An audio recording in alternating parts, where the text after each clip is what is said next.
Tez yur. Bolalar bilan bo'lib o'zimga qarolmadim. Da. Voy, ani tasqaran kiyim olganmi qara. Ayol kishi bundoq o'ziga qarab yursa bo'lmaydimi? Voy, bu yoq restoran bo'lsa, ko'chadagi duch kelgan odamni ko'rishavradimi deyman. Yur, nima turibsan, o'tiramiz. Men bu yoqqa kira olmayman. Hamma o'ziga qaragan chiroyli ayollar o'tiribdi ekan. Meni ahvolimni qarang, sizni uyaltirib qo'yaman. Men bulardan ancha xunukman. Sen bolalarimga yaxshi tarbiya beryapsan.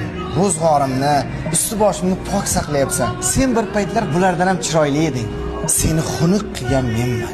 Hozir ovqatlanib keyin senga chiroyli kiyimlar olamiz. Unutma, dunyoning eng chiroyli jononlari ham ro'zg'orimiz but bo'lishi uchun yuzingga tushgan bir dona ajin yoki oilamiz deb to'kilgan bir dona sochingga ham arzimaydi. Qani, endi bitta kulchi.